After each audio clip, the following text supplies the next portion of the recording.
Hey, you guys. Today we're going to be talking about a period after the American Revolution where the Articles of Confederation were in place and then the transition to the Constitution that we have today. All right, so first let's talk a little bit about the Articles of Confederation.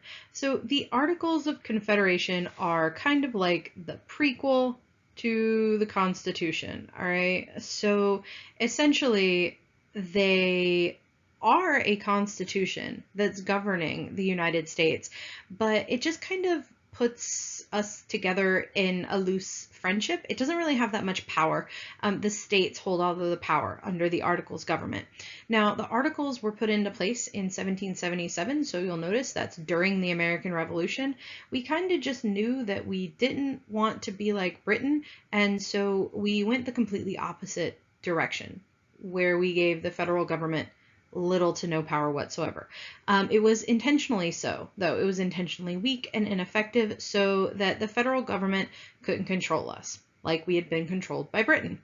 So there was no power to collect taxes or to regulate commerce. The problem with not being able to collect taxes, though, is that's kind of how the government pays for it being the government. That's how federal employees are paid. That's how you run everything. So it was really hard to keep the United States government afloat, and it meant that we were focusing so much on that we couldn't really focus on becoming a major player on the world stage. There was also no executive branch, which means that there was no president. So George Washington is our first president of the United States, but it's not for a while after 1777. You guys, it's not for a while after the American Revolution. Another thing about the Articles government is each state had a single vote, and a unanimous vote was required for amendments. I don't know if you guys have ever tried to get a unanimous vote on anything, but it's rough. So the Articles just didn't function very well. Now, there were some important things that happened under the Articles government. A couple of those are two ordinances. So we've got the Land Ordinance and the Northwest Ordinance. And I'm going to tell you guys right now, you're going to mix those up. About half of you guys are going to mix up the Land Ordinance and the Northwest Ordinance. And you're going to say, no, I'm not going to mix that up on the test. I would never. But you are. So listen to me. And if everybody gets both of these questions right on the test, I will give the entire class 5 bonus points. Okay, that is how confident I am that somebody's going to mess this up. So Land Ordinance and the Northwest Ordinance. The Land Ordinance takes land in the Old Northwest. The Old Northwest isn't really very far west. It's kind of like the Michigan sort of area up there. But it was the Old Northwest to them. We hadn't gotten very far west yet. And it's territory that we get under the Treaty of Paris that ends the American Revolution. And it says that that land would be sold and it would be chunked up and the proceeds would be used to pay off the national debt.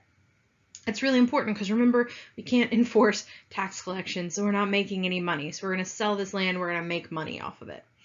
The Northwest Ordinance set up the Old Northwest territories. Here's where you guys are going to get mixed up. You're going to see this right here, and you're going to be like, Northwest?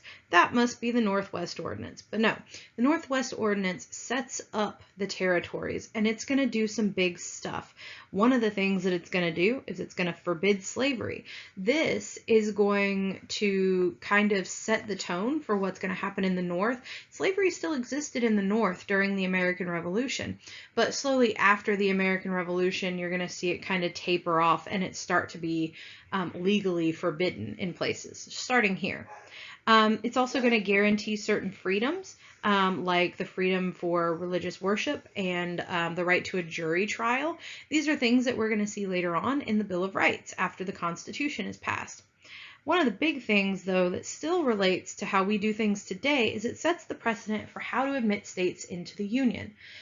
All of the states, after the 13 colonies, all of the states that join the Union, all 50 of those guys, have to go through this same process, and it's the one that starts under the Northwest Ordinance. If we were to admit a state to the Union today, for example, Puerto Rico is one of our land holdings, and we've had a conversation about adding it to the United States, making it into a state. If we did that, they would have to go through the same exact protocol. So I think that's really cool. We still use it today. Now, the United States government is going to face a lot of changes and challenges, and those challenges are really, really important because remember, under the Articles government, our federal government isn't super functional. It's not very powerful. And so inside the United States, we can't regulate commerce, we can't collect taxes, and then you've got all of these different countries outside of the United States making demands on us. So we've got the British. They are going to refuse to acknowledge the U.S. politically and remain active along the frontier. This is a direct violation of the Treaty of Paris. They were not supposed to stay on the frontier, and they were supposed to acknowledge us as an independent country. Spain is going to start challenging the U.S. as well. They're going to encourage the creation of an independent state in the Southwest. So that doesn't go too well. The French, though, are going to make some huge demands on the United States economy. Now, the French aiding the United States was kind of a tipping point for the American Revolution. So they gave us lots and lots of help, but they expected us to pay them back. They gave us a ton of loans, and around this time in French history, things weren't going too well. The French Revolution is about to be a whole entire thing, and the French monarchy is kind of going broke. The country's not doing so hot. And so if you've ever heard of King Louis and Marie Antoinette, she's the let them eat cake lady. We'll talk about them later. But they were kind of out of touch with the French people, and they led very decadent lifestyles. They spent a lot of the money that was supposed to be going, to keep France afloat. And so things weren't looking good financially. And so they came knocking on our door, and they were like, hey, you guys got to pay us back now because we need that money. And we just simply didn't have it. So those are some of the challenges. In addition to those challenges, though, we have a huge challenge in these guys, the Barbary pirates. So the Barbary pirates are North African pirates who are going to ravage America's Mediterranean commerce. They are going to stop ships, kidnap the people who are on it, take all the stuff. They'll enslave or ransom the merchant sailors. And this is something that had actually been going on for a really long time, but before we had been protected by the British Empire. They had actually paid bribes, essentially, to keep the Barbary pirates from attacking us. We're going to see Barbary wars happening all the way through Jefferson's presidency. He's the third president, so it goes on for a pretty long time. Is Shays' Rebellion. So Shays' Rebellion is really, really interesting. All around him, Daniel Shays saw poor farmers like himself, many of whom he had served with in the Revolutionary War, now being sent to rot in debtors' prisons. Families were left without providers, and mothers were forced to beg in the streets. He had been taken to court for debts twice by different retailers. So Daniel Shays was afraid that he was going to lose his land, he was going to lose his crops, lose his cows, and so on, and he couldn't support his family at that point. To lose your farm and to have to work for someone else was more than just an economic decline. It was a decline in your status in your country. That is, you would no longer be a voter. In order to vote in most colonies and in most states, you had to prove that you owned land. This made you an independent man. And here you have an interesting situation of the complete insensitivity, the blindness of a political elite. The political elite that governed Massachusetts were for the most part centered in eastern Massachusetts. They were oriented towards the sea, towards commerce, towards business. And indeed, there was a wide cultural, economic, and geographic gap between eastern Massachusetts and the western part of the colony. Shays began to meet frequently with his supporters at Conkey's Tavern, inciting them with talk of self-government and rebellion. It had been a tradition for decades and decades, maybe centuries, to have demonstrations by the people when they felt that there was some economic inequity or some invasion of people's rights as citizens by people in power. Shays' Rebellion, in a sense, comes out of that tradition. Shays had convinced his fellow farmers that something had to change. During the summer of 1786, all over western Massachusetts, conventions were held to determine a list of demands that were to be delivered to state government leaders in Boston. Because Boston was both the center of industry and also the major port, the state government was largely composed of wealthy lawyers, merchants, and property owners. The Eastern establishment turned a deaf ear. There were protests. The rebellion that erupts in 1786 and 87 did not come as a great surprise. There had been lots of little bits of evidence and suggestions that the people in the West were unhappy. But the Eastern establishment ignored that, and they went ahead with their program of taxation. That is, taxation to raise the money, to pay the state debt, and to make the necessary contributions to national government. In the meantime, ignoring this rising chorus that was coming up from the more rural areas of Massachusetts. As a prominent figure in the Eastern establishment, Samuel Adams had vowed to stay out of politics after the Revolution. But the temptation was too much, and he eventually ran for state senate. He won, and was soon elected Senate President. One of his first acts was to call for an end to the county conventions. County conventions are not only useless, but dangerous. They served an excellent purpose and were highly necessary when they were set up. But no more! The irony of Samuel Adams's career after the American Revolution is that the very techniques that he pioneered, the very strategies that he developed, the very tactics that he employed were now going to be used by, one might almost say, his students. His students being now the farmers in western and central Massachusetts. They began to organize in meetings of protest, in county conventions, in town meetings, in all kinds of activities that mirrored exactly what Samuel Adams had been doing in the 1770s. The difference now is that Samuel Adams, the great agitator of the 1770s, the great organizer of resistance, now in the 1780s, looks upon these people in resistance and is horrified, absolutely horrified. It can never be the duty of one man to be concerned in more than one revolution. But Daniel Shays and the farmers of western Massachusetts didn't agree. They were indeed concerning themselves with a second rebellion. They had tried the way of conventions, petitions, and letters to their elected leaders. They had tried to seek justice legally, and they had been ignored. They viewed lawyers and they viewed judges in the same way as they viewed the Eastern politicians. These were men out to suck their blood. Shays still had no way to pay his debts to the businessmen of eastern Massachusetts, and was faced with the threat of imprisonment, crushing poverty, and the loss of his farm. To feed his family, he had been forced to sell his most cherished belonging, the sword he had received from the Marquis de Lafayette. Fortunately, Daniel Shays still had one sword left, the cutlass he had carried in the Battle of Bunker Hill. And now he sharpened it again in preparation for a new battle. In the late fall of 1786, Daniel Shays began to muster and train an army. Among them were many of the men he had fought with in the Revolution.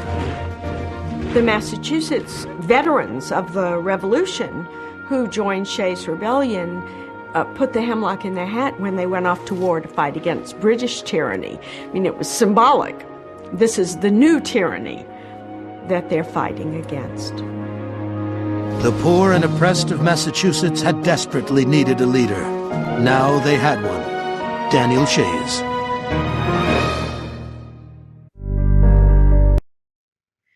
So, now that we have our background information on Shays' Rebellion, just to kind of sum up what's going on, you've got poor farmers losing their farms to foreclosures, and they are going to come together and rebel. They're organized by Daniel Shays. They're going to start marching. They're going to close courthouses. They're going to prevent foreclosures.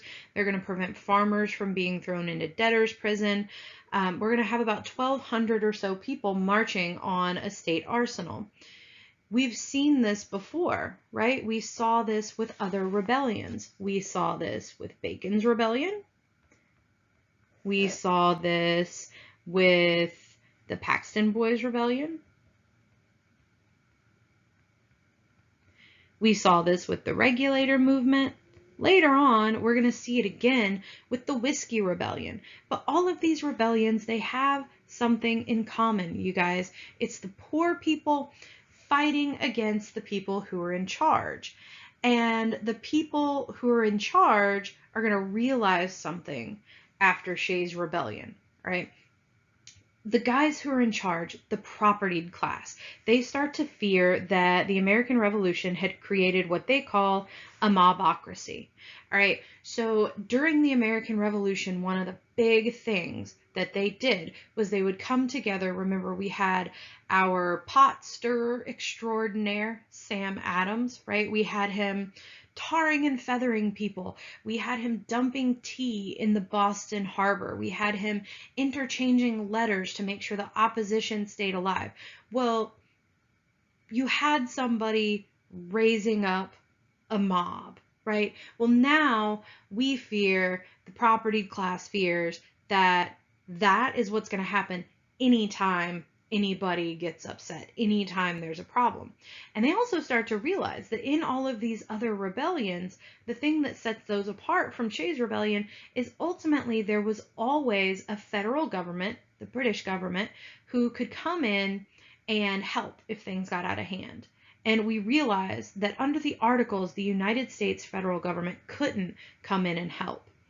That's where the propertied class and the prominent citizens, including Sam Adams, which I think is nicely ironic, they're going to demand a stronger central government. So the Articles of Confederation ultimately were weak and ineffective, and Shays' Rebellion leads to calls for reform. So what's going to happen is, as we call to reform, we're going to have a meeting. Because remember, you guys, that's what we do. We had the Stamp Act Congress, the First Continental Congress, the Second Continental Congress. We love a good meeting. Well, now we're going to have a meeting, but that meeting is originally going to be to amend the Articles of Confederation. Here's the problem, though. The Constitutional Convention, with the intention of amending the Articles, meets in 1785, and they realize, hey, we have to have a unanimous vote to change anything about this stuff, and it's really hard to get a unanimous vote. So what they do is they scrap the Articles of Confederation entirely. They're useless, they don't work, and they're going to come up with an entirely new document, the Constitution of the United States. All right, so first, one of the really big important things for you to understand about the Constitution and its construction is it is basically an amalgamation of a bunch of different compromises. There were lots of different interests coming into the formation of the Constitution. You had slaveholders, non-slaveholders, large states, small states, lots and lots of interests, and we had to figure out something that would work for everybody. And so we did a lot of compromising. The first of those that I want to talk about is the Great Compromise. And this is the compromise that gives us Congress. All right, so the Congress that we know and love today, you guys, is a result of this compromise. It is a bicameral legislature. So what that means is that there are two houses.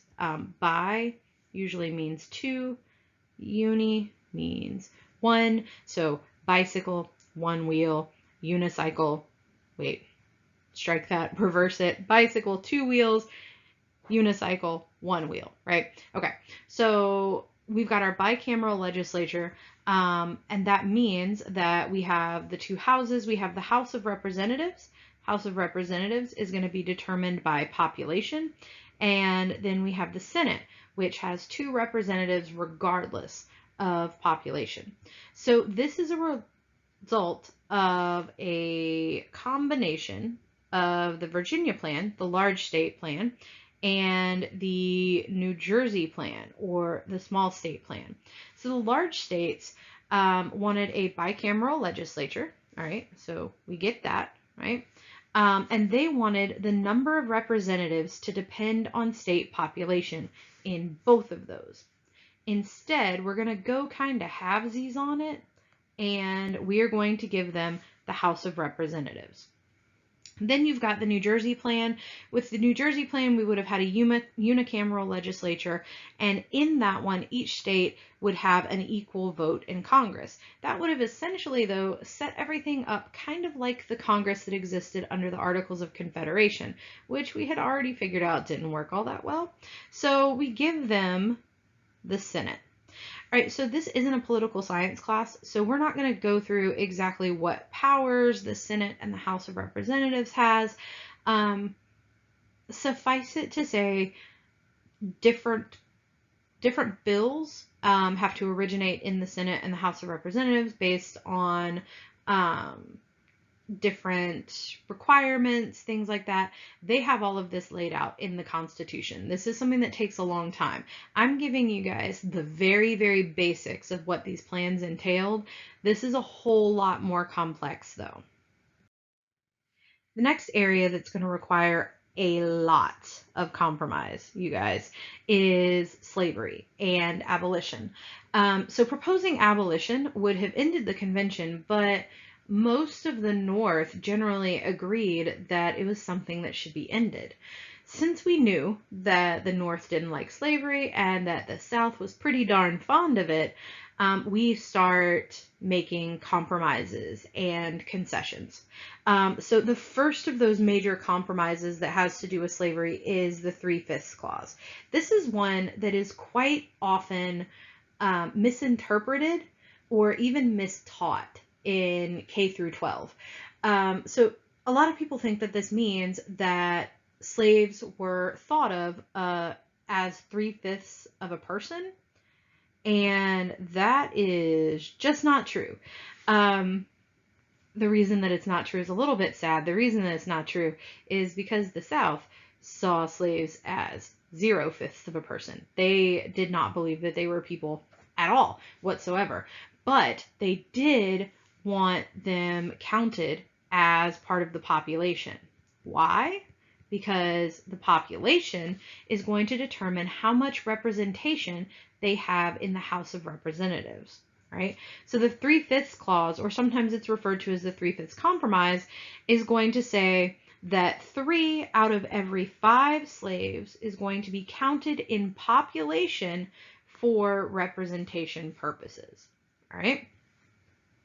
This ensures that not every slave is being counted. The North didn't want that because a lot of the South's population is slaves, and obviously they're not letting slaves vote. Slaves aren't making any of the decisions, and they felt that counting all slaves for representation purposes would unfairly give power to the South. So we come to this compromise. We also agree that nothing is going to happen to the African slave trade until 1808, which is 20 or so years. So the African slave trade is going to end later on in 1808, and we'll actually talk about that later on. The last thing we've got is the fugitive slave provision, or the fugitive slave clause. All right, we've got lots of clauses. None of them are Santa Claus, unfortunately, but we have several other clauses. So the fugitive slave clause is basically going to allow Southerners to cross state lines to reclaim their property. Now, the fugitive slave clause is a lot more complex than this. I'm giving you guys kind of the gist of what's going on so that you can understand it for historical purposes. The fugitive slave clause is going to be one of those things that gets really, really important later on because everybody everybody is going to argue about it.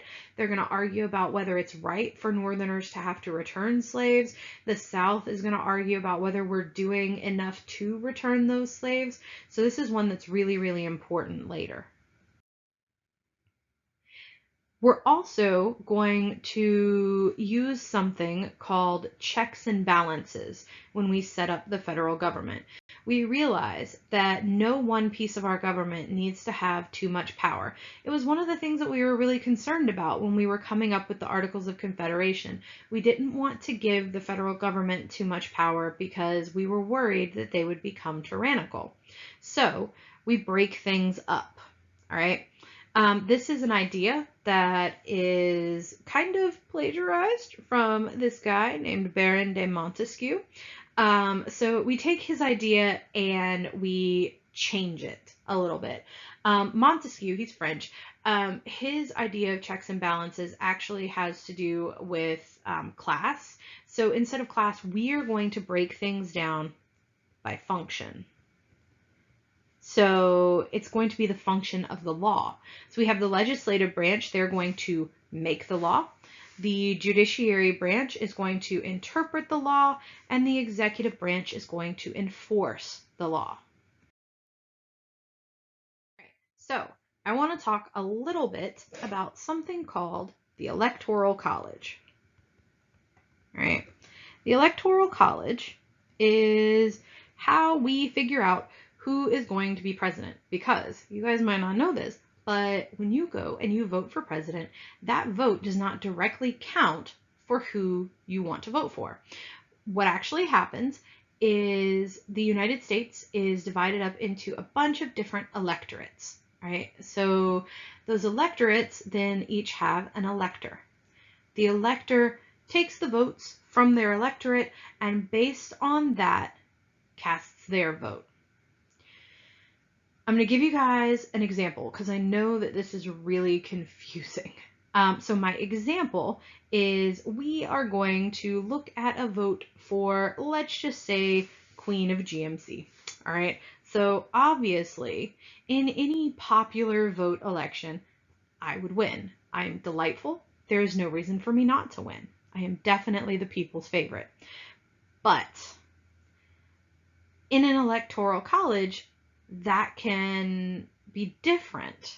That electoral vote can be different than the popular vote. Okay, so what I've done here in this little chart is I have broken everything up into 3 different classrooms. All right, so there's me, my classroom, Ms. Jeffords, she teaches political science, and Dr. Davis, who teaches psychology. All right, so this one, number 1 is my classroom, number 2 is Ms. Jeffords' classroom, number 3 is Dr. Davis's classroom. We're going to hold a vote for Queen of GMC, and we're going to see how it works out with the same exact numbers based on a popular vote compared to an electoral vote. And I'm going to show you how things can get a little bit wonky.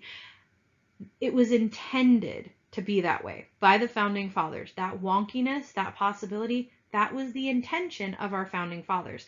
They didn't exactly have a whole lot of faith in direct everybody voting democracy, and so they set up the Electoral College this way on purpose. All right, so let's just say each of these classrooms have 30 people in them because math is hard and 30 seemed like a really good round number. Okay, so in my classroom, 29 people vote for me because obviously they do. They know me, they love me. 1 person is a holdout, they vote for Ms. Jeffords. I don't know what they were thinking, but it's 29-1. So I get the popular vote in this one, but I also get the electoral vote because this is just my electorate. All right, let's move on to Ms. Jeffords' electorate.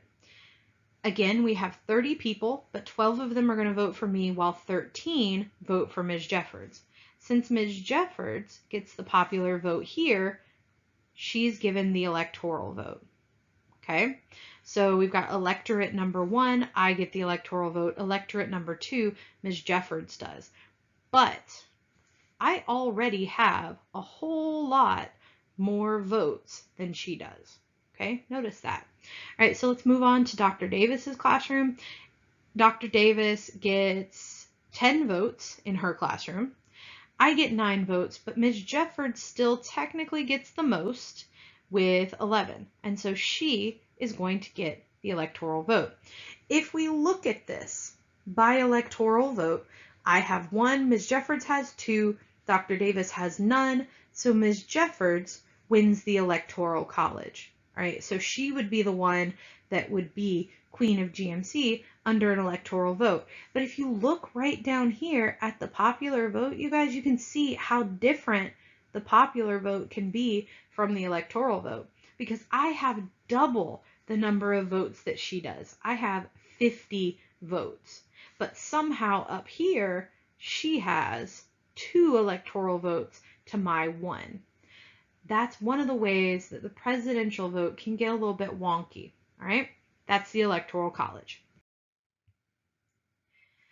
There are also going to be a lot of clauses and safeguards that are put into the Constitution to make sure that we're checking the excesses of the mob. Remember, we were scared of that idea of a mobocracy. So we're going to do that through appointing federal judges for life. So like our Supreme Court judges, for example, are judges for life. We're also going to elect the president and originally the senators indirectly. So this one is through the Electoral College. Senators are originally appointed by the state. So that's something that's going to change actually in the second half of U.S. history. During the Progressive era, we're going to see, it's actually during Woodrow Wilson's presidency, we're going to see an amendment that changes how senators are elected. They become elected instead of appointed. But we've also got a couple more clauses to talk about up here. First, we've got the elastic clause. This means that Congress has the powers, quote, necessary and proper for carrying out their enumerated list of powers. What that means, though, is that they have these certain powers. They have stuff that they're supposed to do. And as the world changes, as you have social and technological changes, they can still do whatever is necessary to carry out that list of powers. All right, so that's how they can make rulings on things like the internet that our founding fathers never even conceived of. They're also going to include the supremacy clause. One of the things that you get here is the Constitution becomes supreme law of the land, but another important aspect of the supremacy clause is that the federal government can regulate commerce, both foreign and domestic. This is important, one, because remember, it was a huge problem that we saw under the Articles of Confederation, but it's also really important because it's something that my good friend Thomas Jefferson is going to grapple with later on. All right, so when we actually go through and ratify the Constitution, once it's all nice and neat and has a little bow on it, it's going to go out to the states. It requires 9 states for it to be put into law. 4 small states are very quickly going to ratify. Pennsylvania is the first large state. The main issue, though, that we're going to see emerge, because we are going to see lots of fighting between the Federalists and the Anti-Federalists. The biggest thing, though, is the lack of a Bill of Rights. And we are actually going to see right after the Constitution is ratified, the creation of a Bill of Rights. The Federalists and the Brutus Papers are going to argue the Federalist and Anti-Federalist causes. So the Federalists like the Constitution, the Anti-Federalists don't. Easiest way to remember it is anti. They are against it. Now, the Constitution is officially adopted on June 21st, 1788. But you do need to go and check out the video that I've posted on understanding the Federalist Papers. That'll give you some insight into the Federalist and the Brutus papers and the argument that's going on between them. It'll also help you with your debate that you're going to be doing. You're going to be taking a side. So you definitely need to go and check out that video and then read the excerpts from the Federalist and Brutus papers that I posted. I will see you guys next time.